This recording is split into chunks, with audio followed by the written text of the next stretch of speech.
បាទនេះគឺជារបៀបភ្ញាស់អញ្ចឹងពេលពុកម៉ែបងប្អូនទាំងអស់គ្នាបើគៀពងរួយមកហើយបាទយើងដាក់នៅលើกระดาษអនាម័យចេះមកហើយដាក់បាទតម្រវាចេះមកឲ្យផុតបាទពីចំណីណាបាទនេះចំណីមាន់លាយជាមួយនឹងបាទកាកសណ្ដែកសៀងអញ្ចឹងយើងដាក់ពីលើអញ្ចឹងមកពេលដែលវាពងវាញាស់បាទវាធ្លាក់ទៅក្រោមហ្នឹងគឺវានឹងស៊ីចំណីហ្នឹងហើយអញ្ចឹងចំណីហ្នឹងវាអាចស៊ីបាន3 ទៅ 5 ថ្ងៃដែរអញ្ចឹងនៅពេលដែលចាប់ពីយើងគៀពងតកូវយកមកដាក់នេះគឺមានរយៈពេលពី2 ទៅ 3 ថ្ងៃទេណាបើវានឹងញាស់ចេញជាតកូវបាទហើយនៅពេលដែលចេញជាតកូវហើយអញ្ចឹងគឺវាស៊ីចំណីលាយនៅក្រោមនេះហើយអញ្ចឹងពុកម៉ែបងប្អូនទាំងអស់គ្នាមុននឹងដាក់ញាស់បងប្អូនលាយចំណីជាមួយនឹងចំណីមាន់ជាមួយនឹង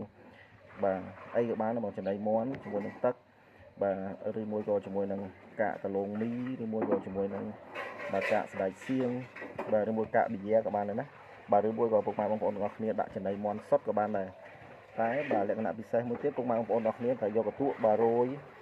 តាមកធននេះបាទរោយកុំឲ្យវាឡើងណាពេលវាញាស់ព្រោះអីដោយសារតែចំណីយើងមួយនេះវាសើមប៉ុន្តែនេះខ្ញុំដាក់បានបាទវាញាស់ហើយបាទដាក់បាន 2-3 ថ្ងៃហើយអញ្ចឹងវារៀងស្ងួតអញ្ចឹងដោយសារខ្ញុំខ្លាចវាឡើងអញ្ចឹងខ្ញុំដាក់ឲ្យរៀងស្ងួតអញ្ចឹងនៅពេលវាញាស់មកគឺវាចេញមកទូចចាបាទនេះល្អិតឆ្មេនេះបាទបងប្អូនឃើញបាទល្អិតឆ្មេអញ្ចឹងវាញាស់ហើយវាស៊ីណាអញ្ចឹងវាស៊ីចំណីនៅនឹងរហូតតតែបាទអស់រយៈពេលបាទ3 ទៅ 5 ថ្ងៃចាំពុកម៉ែបងប្អូនទាំងអស់គ្នាបាទថែមចំណីទៀតបាទនេះគឺជា